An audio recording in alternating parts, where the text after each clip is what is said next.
Welcome, folks. Yet again, your boys are back. The Auto Trends Podcast by 2W.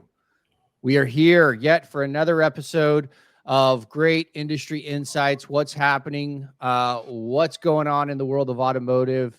There's a lot of stuff going on, and it's pretty interesting right now. If you have not kept up with some of the headlines, we're seeing EV slowly dissipate, right? We saw that big government push. We saw a lot of investment dollars, north of 500 billion global investment dollars moving into the EV market.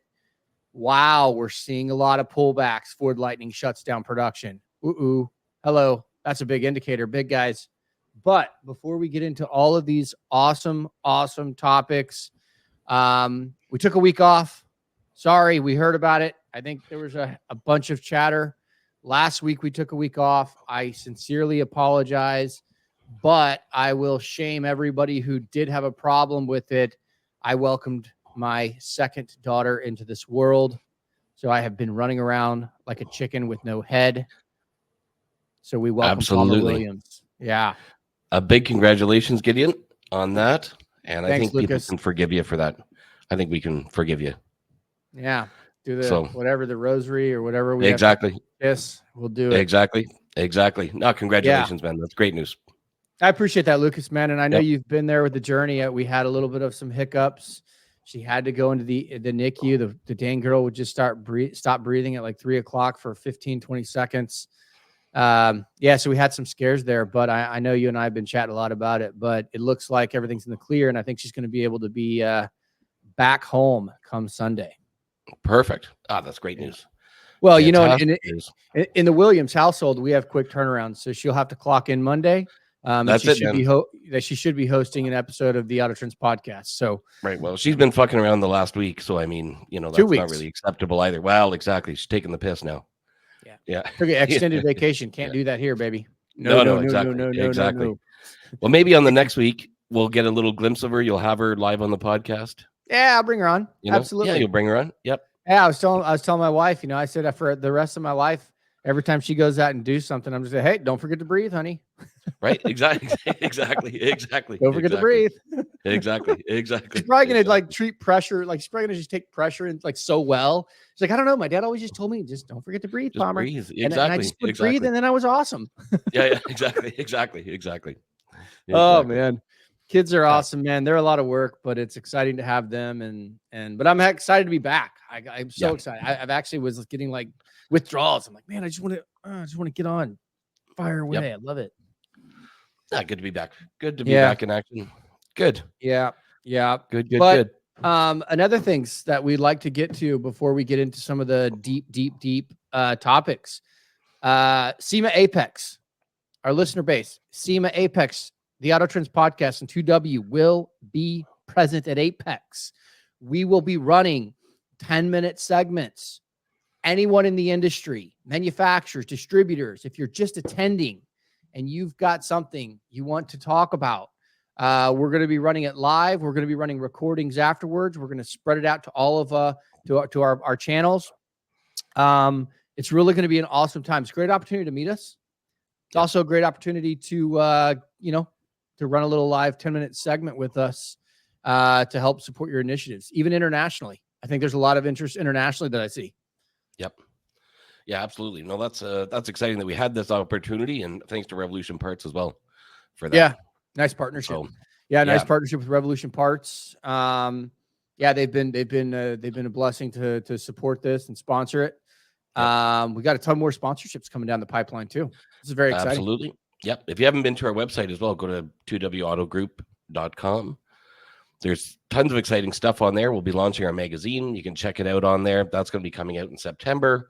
Our auto parts site is going to be launching. But yeah, go to 2wautogroup.com and you'll see all of our exciting news. We got a few press releases and stuff on there, what's coming up. So exciting stuff. Very exciting stuff. Yeah, very, very exciting.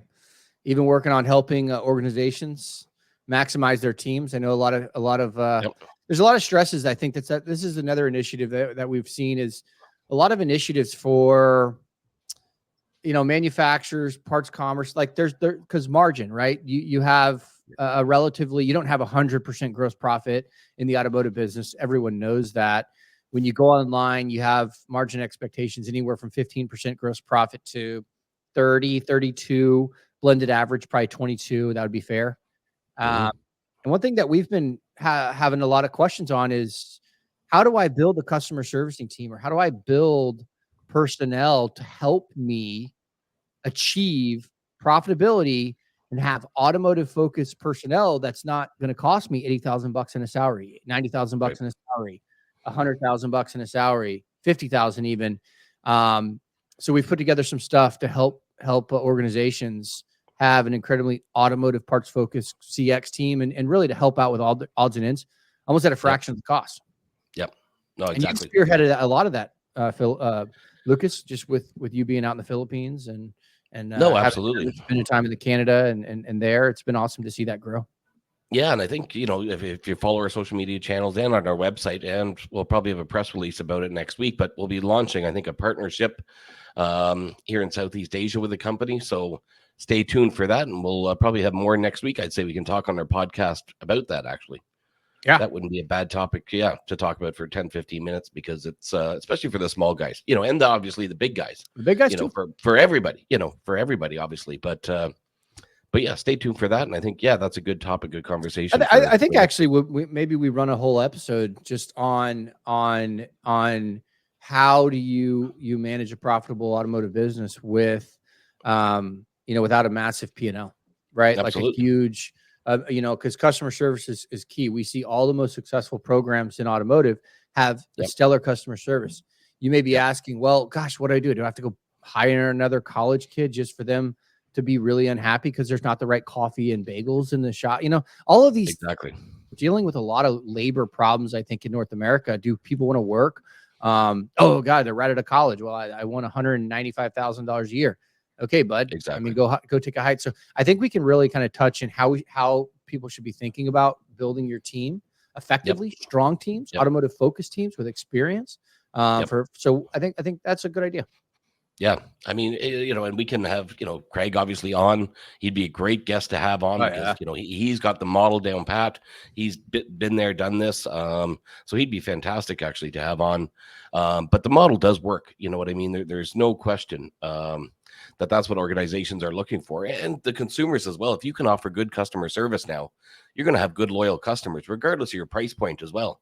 If you're a little bit more expensive and a little bit higher priced, people are willing to pay for that customer service. If they can get somebody on the phone, if they can get customer service right away.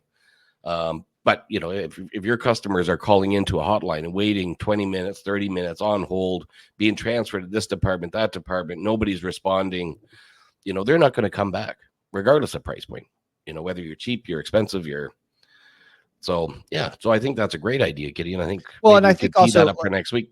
Yeah, absolutely. Let's do that. And Jennifer's on our team. She'll take note of that. Jennifer, if you're, I know you're behind the scenes here. Just jot that down, and we'll get that teed up. But I also think I'd love to get Craig's insights, but I think also the talent. I think people overlook the talent that we're in a global economy, right? And I mean automotive, right? Automotive is in a global economy. There's four wheels transportation going on everywhere around the world. I think the talent, I've actually been pleasantly surprised to see a lot of the talent that comes out all around the world. Very smart people, very smart, educated, highly educated, very smart. And it's cool to watch them just go. I love automotive. I don't know why I like it. I just love it. I have no clue why I like it. I don't know. Just stuck to me, I guess. I don't know. Never going anywhere else.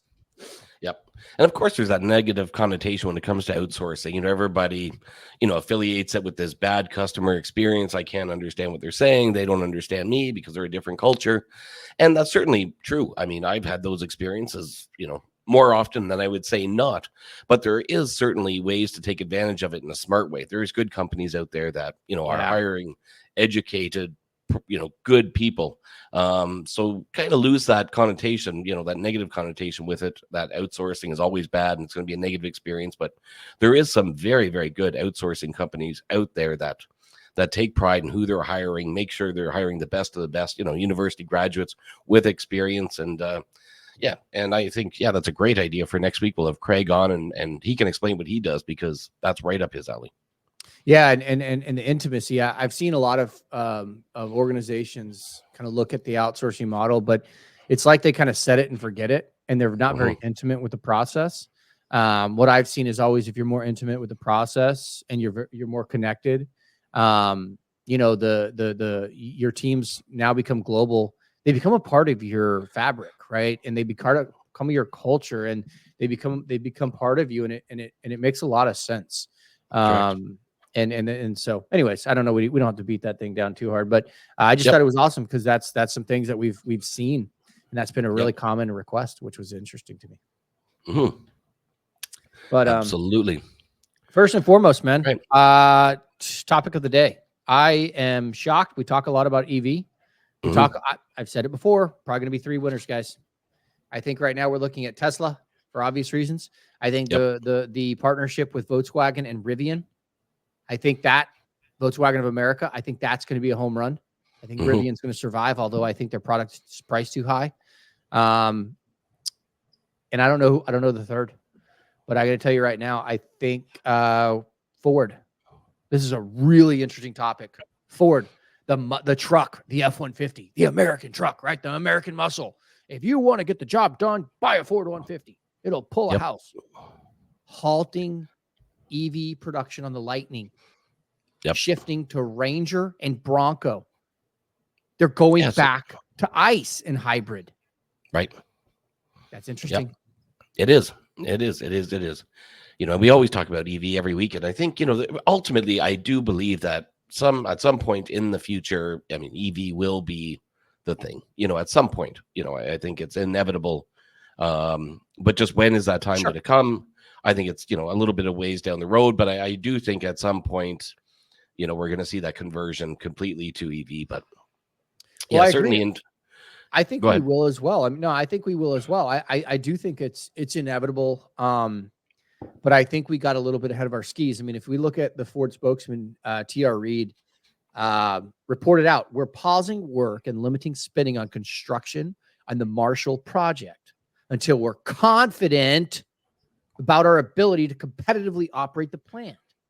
What that means is there's too many Lightning sitting on the dealership floor. Exactly. That's all that means.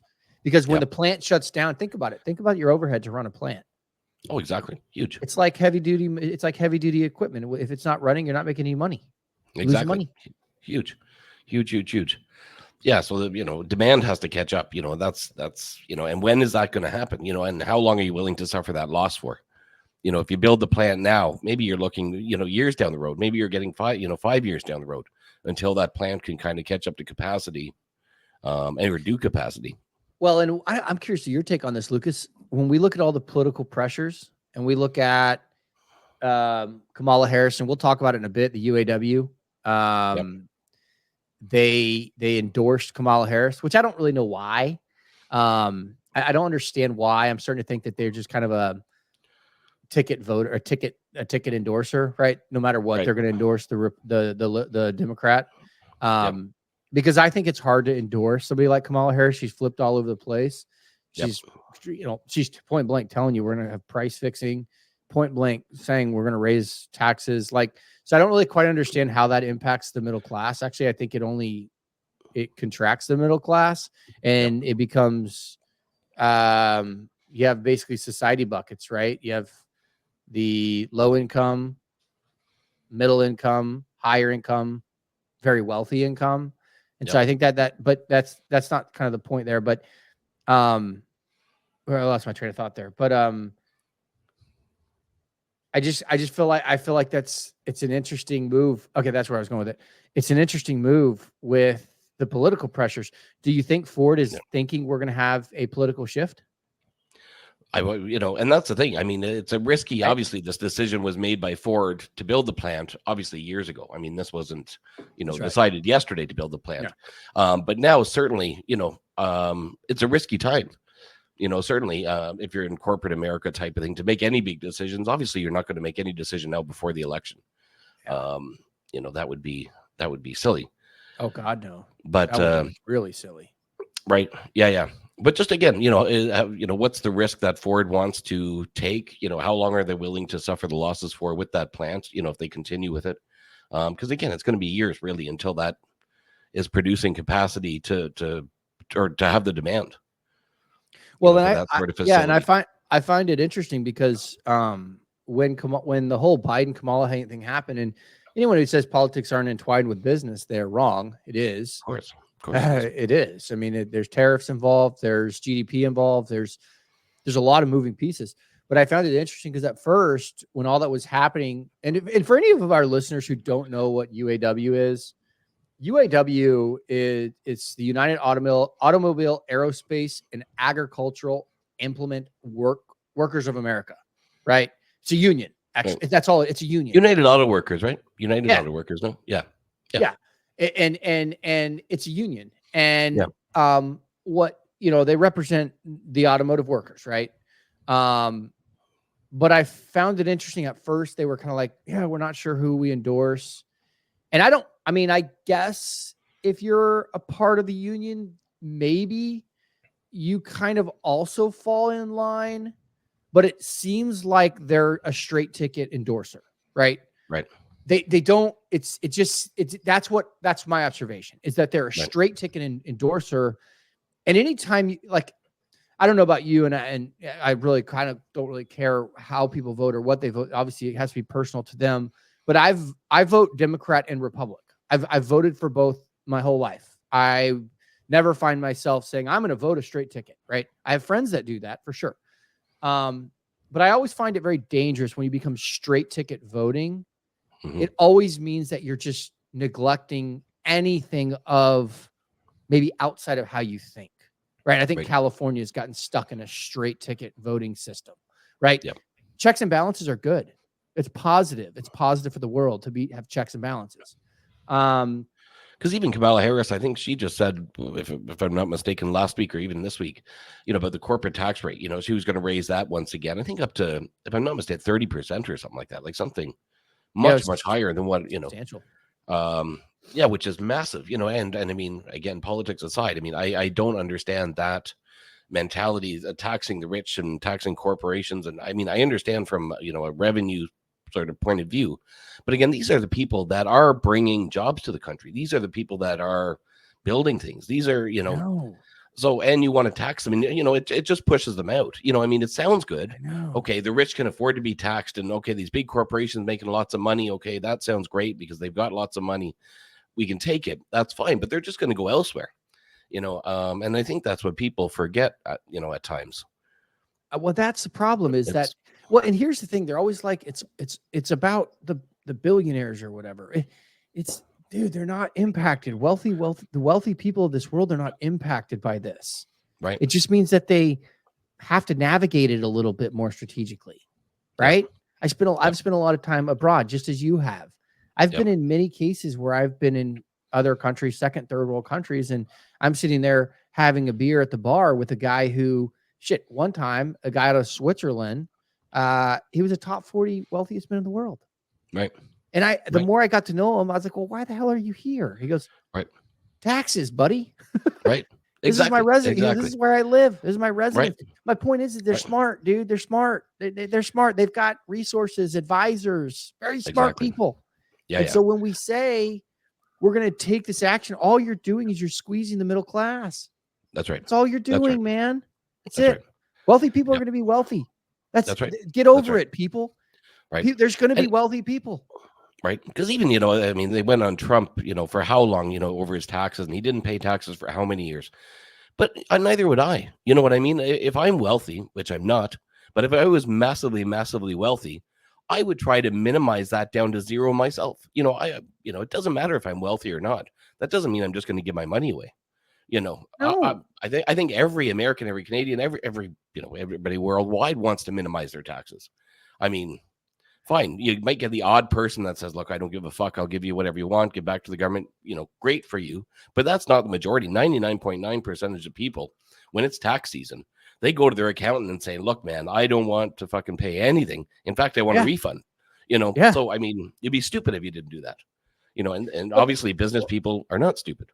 Well, that's it. And I know that this is not the point of this episode but like the DNC's going on right now. and they're just like they can't get Trump's name out of their mouth, and they're like, he's at his expensive golf club.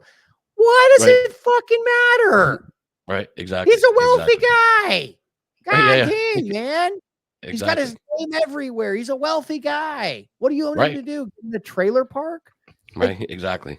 Like that. And I'm not saying this from a Republican or Democrat perspective, but if that's part of life, man. Right.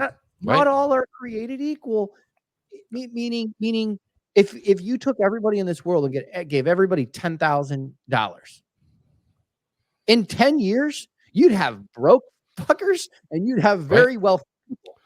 Exactly. Like exactly. the wealth distribution follows value creation. That's right. That's right. And we'll see where it all nets out. But I just find it interesting when we talk about, because what happens in the aftermarket, they follow the automakers, right? And they typically follow them by, they're all of your big manufacturers, Gates and Denso and Delphi and Dorman.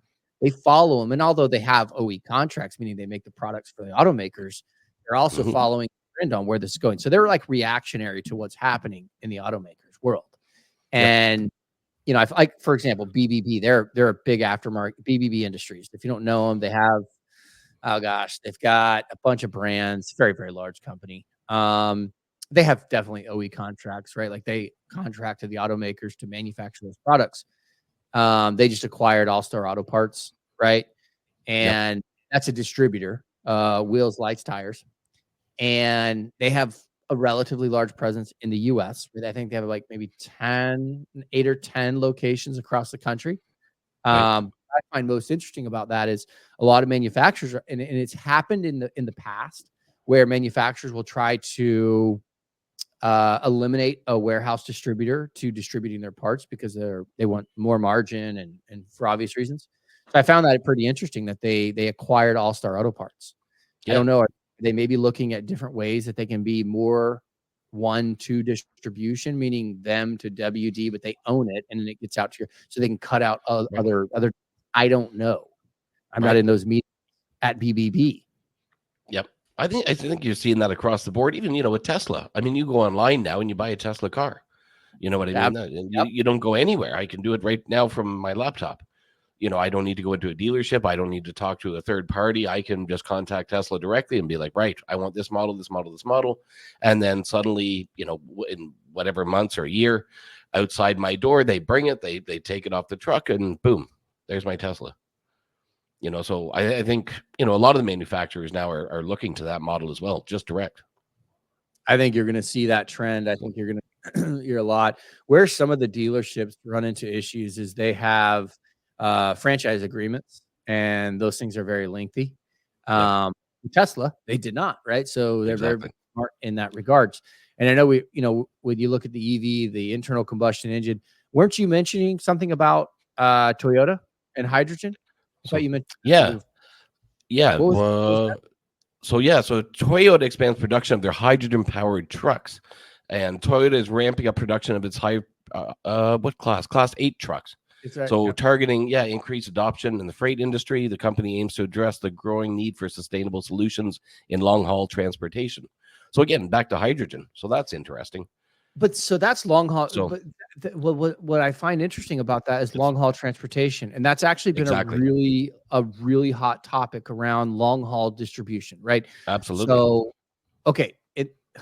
this is interesting stuff here, guys, because if we go into a recent report out of California, Tesla, as we know, is developing their electric long haul semi, right? Yep. That's been very, very well known. I think that's public knowledge. I'm not telling anybody they don't know that. But what I found, they're doing a big report and researching is there was a massive accident where the semi caught fire and ignited. Right. So when we start to look at long haul transportation, now we know hydrogen is highly combustible, right? And that's actually been a big reason why a lot of people have not levered down on hydrogen because they think it's a risk. Yep. It's a risk. that combustion. So yeah. No, even in the next upcoming weeks, actually, we were supposed to have him on next week, and unfortunately, he's in Japan. But a CEO of a major hydrogen company will be coming on our podcast. I think the second week of September we're looking at now. Unfortunately, we were supposed to have him next week, but yeah, very, very fascinating guy to talk to regarding hydrogen. And I was talking to him in depth a couple of weeks ago, just in regards to that, the risks of hydrogen. But certainly, he can explain it obviously a lot better than I can. But that'll be a great episode to watch, because it is fascinating, because a lot of these costs, right? I mean, you look at the cost to manufacture, let's say, parts. That's a relatively low cost, but getting those parts to where you need them, that's where a lot of the cost is in the transportation. So if we're able to really reduce the cost of that transportation and make that much more cost effective, then you're going to see the cost come down. So that's very, very interesting. Well, economies of scale, and I think it's economies of scale once you reach it. But here's this is where it's a struggle. It's tough. When you look at, like, you can manufacture a part, but the second the part becomes faulty, liability comes into play. Right. So we know that Cruise, right, which is General Motors has a majority stake ownership in. That is the company that they are developing robotic cars, right? Self-driving cars. Right. Well, we know what happened there. One of the Mr. Cruise decided that he was just not going to, he's going to take his eyes off the road, Mr. Robot, and he smoked a couple of people, right? Well, now we have liability. When you start to bring in the liability in the advancements of transportation, you have a problem, because that can flip a P&L up real fast. And $1 billion investment can go right out the window very quickly. Absolutely. Absolutely. So, no, that is the risk. I mean, consumer confidence, that's the problem now. I mean, you make a fuck up once now, and I mean, it's everywhere in the media. So, I mean, these companies have to be very, very careful, I mean, look at the amount of problems that there was with Teslas. Now, I think people have been very forgiving to Tesla, with those issues, but I mean, people are still wary because of those things that happened. The amount of crashes, there was, a few deaths and whatnot. But that does make people wary. I mean, even myself, if I'm driving in a car that's driving itself, I don't feel completely confident that it's going to do what it needs to do. Unless you have a few beers. Then I don't give a fuck. I mean, if it could fly in the air, it can go backwards, it can go upside down. I have no idea. Anyway, exactly. You have a couple of whiskeys and you're like, I got to get home. You're like, all right, homie, I trust you tonight. This is your opportunity to serve me well. Exactly. Hurry up. Exactly. That's what I will say this, man. You have a few beers, man. Hey, put all your trust in that motherfucker. And if something happens, then just run. Exactly. I trust it more than I trust myself, so that's all right. I only trust myself from like 7 a.m. 9 a.m. You know what I mean? Exactly. After that, the car looks after me. Yeah. And they should train them, so they come to the bar and they say, okay, look, it's time to go home now, get in the car. It talks to you. It just pulls up out front. Okay, time to go, man.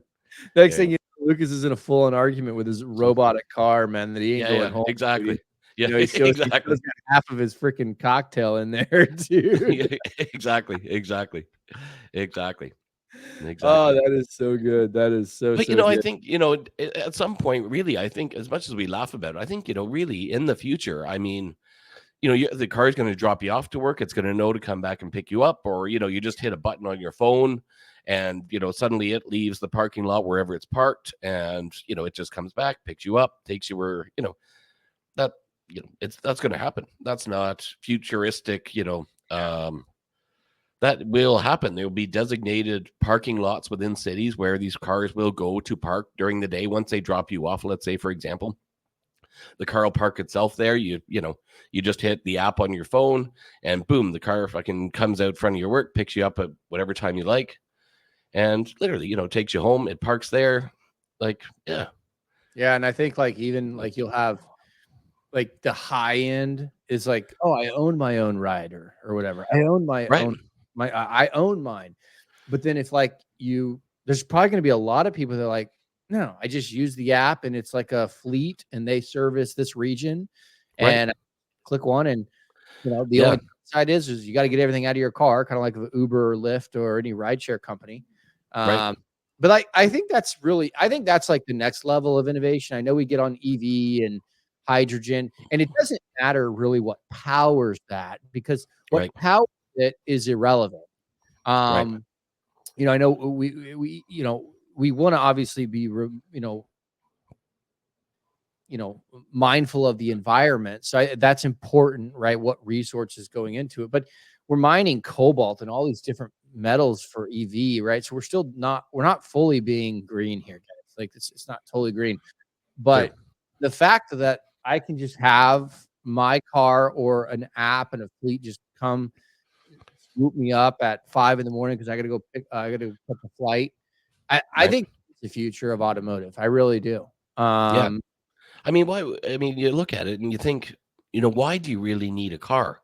I mean, even here now, my car is out in a different province here in the Philippines. When I'm here in the city, I don't have a car. I mean, I do everything via taxi, and and that's because I want to go downtown to the bar to have a drink. But beyond that, I mean, I can walk to the grocery store. It's right next to me. It's right in the bottom of my condo. If I want to buy something, I can get it delivered. I can send a driver to whatever. If I want a new iPhone, I can send a driver to go get me a new iPhone and bring it over. So I don't really need a car, other than, so I completely rely on taxis, right now while I'm here. So I mean, there's certain applications, obviously, let's say you live out in the country or you need it, you live on a farm, I understand that there's certain applications, but if you're living in the city, what do you need a car for? Really, it's more of an inconvenience than it is anything else. Well, and I think automakers need to start thinking down that path. I think when we Right. really look ahead, I agree. I think that, I mean, I'll tell you recently, so I used to be an office guy. I'd go in the office all hardcore, right? Yeah, I'm in the office. Right? Yeah. Ended up moving the office to the home office. So now obviously Yep. I have an office in my home, right? And it's Yep. awesome.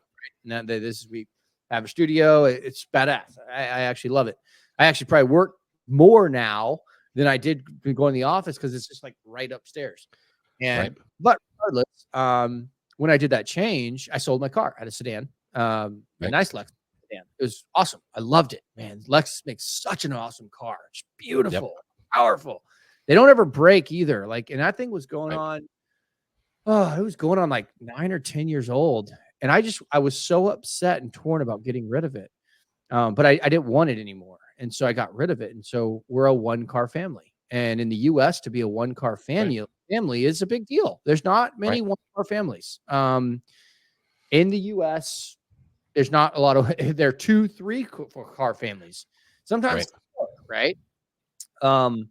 But I love it, right? Yeah. I just love it. I'd love if we had no cars. I don't Right. want that bullshit in my life. I don't want that risk. They're only a Right. depreciating asset. And like, I don't want to deal with that, and I think it's Yep. important as we look at what's happening with the automakers, what's happening with the aftermarket and how they react from a parts and distribution. All of it kind of comes together. Yep.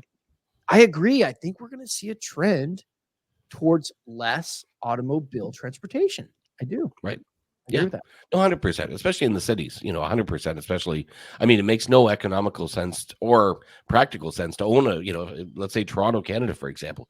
If you have a car, fine, that's great. But where the fuck do you park it? And if you find a place to park it, you're going to be spending tons of money to keep it wherever you're going to park it. It just doesn't make sense. You're not getting any place any quicker with a car versus, really taking some sort of public transportation or a taxi or, so again, certainly in the future, we're going to see all these autonomous vehicles just traveling around, dropping people off, picking them up. And, like we were just saying, nobody's going to own these vehicles likely. I mean, if you want, that's great. You can have your own. But, I think you're going to see the business model being whether it's the manufacturers themselves or, these private companies pop up that, yeah, you just rent them out and you've got to be, Gideon's got to go to work at 8. Then he goes to pick Lucas up because Lucas got to get to work for 9. Then he goes to pick Jennifer up because Jennifer's got to be at work at 10. And, the whole day, the car's just bebopping around the city, picking everybody up, then dropping them back off. And, and you do it all via your app. You say, right, Lucas wants to go to the bar tonight. Can you drop him off at 8 o'clock and then pick him up at 2 o'clock? And, Pick them up at 8 a.m. Be all 8 so to 8. yeah, Man. exactly. Look Yeah, at Lucas exactly. on a 24-hour 8 to 8. Look in the bush out front. Yeah, when you get there. Yeah, yeah, exactly. Stroll by slow at 2 o'clock. Yeah. Come out, just come back at 8. Exactly. If you don't see him, just no, fucking yeah. And if he's not leave him. there at 8, don't worry about him. No, exactly. Well, speaking of, and I think that's really an interesting piece to look. I mean, I know people are obviously investing in autonomous vehicles, but I think that's really, really the future of automotive. Like, if we really want to think about if you're like me, I mean, we're relatively young in our careers, meaning, I mean, we're not, 60, 70 years old about to retire. I got 30 more years in the tank here. Right. We'll actually watch this. We'll watch it through the Auto Trends podcast with 2W. So that'll be pretty badass. Yeah, it would be. But to see like Audi, I mean, Audi is opening their new manufacturing facility in the US. I remember their CEO back in, I believe it was March, was basically like, yes, no decision is made on where we're going to put the plant. So to see them actually begin to make the decision and formalize it and state it to the public, that's great to hear. Audi's coming to the US, baby. Big deal. No, absolutely. Yeah. No, and for their higher end vehicles as well. That facility is built strictly for their higher end vehicles. A $2 billion investment out of South Carolina. Yeah. Perfect. That's good. And it's going to create, I forget how many jobs, but hundreds of jobs. I know I read the article as well. At least. So that'll be great. I mean, $2 billion plant. You got to have architects, engineers, line workers, operations, management. At least I would probably say 350 to 500 jobs is my guess. But $2 billion investment is substantial. I mean, obviously they know the model. But yeah, kudos to South Carolina, man. I support the global automotive industry, but anytime something like this happens 4 hours from my hometown in South Carolina, man, gotta at least tip my hat to them. And they're looking at adding a bigger SUV as well, dude. I don't know if you saw that. Are they? Yeah. Okay. No, I didn't see that part. They are. Okay. Like they're doing a lot of different Audis. They're getting pretty innovative. But yeah, they're losing market share. So if you look at like the SUV, the Palisade, the Telluride, the Suburban, the Expedition, right? All of the bigger kind of. So Audi specializes in kind of like that mid-small SUV. And that's kind of the market that they focused on. I actually got a lot of friends that had Audis, like the biggest SUV version, and they had kids and they got rid of it. And I found that interesting. I mean, we have a Palisade, right? Hey, shout out to Hyundai, man. They're doing some awesome things, man. They're really, really having some nice technology in their car. But and I think that's a smart move to go to a bigger SUV. Everyone's kind of becoming, I don't know. We should probably look at the population. I'm curious at how many kids were born. Just so we can kind of watch that, because I think whenever you look at population density and then you look at decisions around what type of vehicles are you buying, I mean, are you from an automaker perspective, they have to marry up. Yeah.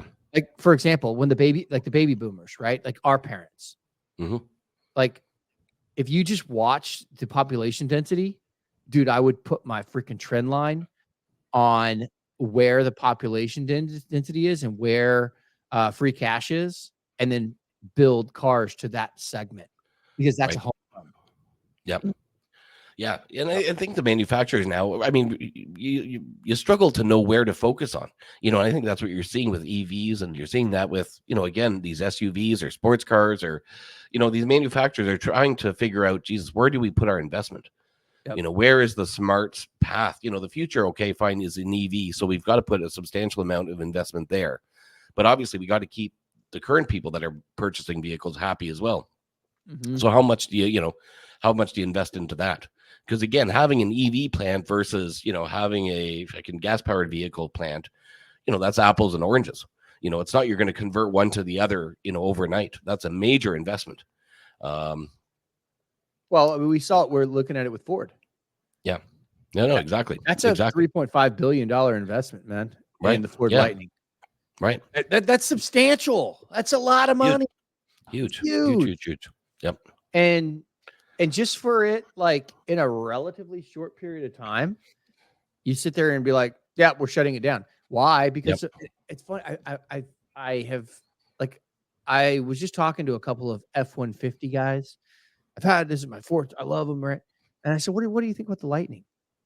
And they're like, yeah, it's nice, but I like the combustion engine.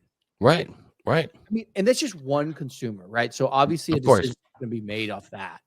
But the general consensus from my perspective, I mean, or that's why if I was wrong, Ford would be doubling down on the Lightning.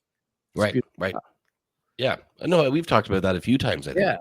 Yeah. The guys that are buying that particular style of truck, I don't, they're the rough and, rugged, tough sort of dudes. And I don't see them, wanting to say, right, I've got a truck that makes no noise and it's completely quiet. And, yeah, no, exactly. That to me is not that consumer. No. And then you pull up next to the Prius owner. Right. You think they're going to have coffee together? No. Exactly. This is a different consumer, man. Prius owners and Ford F-150 owners are not the same. They're not created equal. I'm sorry, I said it. Correct. Anyhow, well, as we come up on time here, anything else, Lucas? No, that's it. No, but guys, go to 2wautogroup.com. Check it out. Check out what we're doing. And again, week by week, I think now you're going to see new initiatives launched. We're going to have our newsletter coming out. We're having our magazine coming out. And again, make sure you go there. Make sure subscribe, obviously here on YouTube. That means a lot to us. And no, that's it for me. Check out our packages. Yeah. Our marketing packages. Yeah, absolutely. Those are all on our website, as well. Yeah. Advertise with us. Come on our podcast, huge opportunities there. We've got great packages, including the magazine, including the newsletter. We're happy to throw your logo on our website, give you a little shout out, give you a little promo.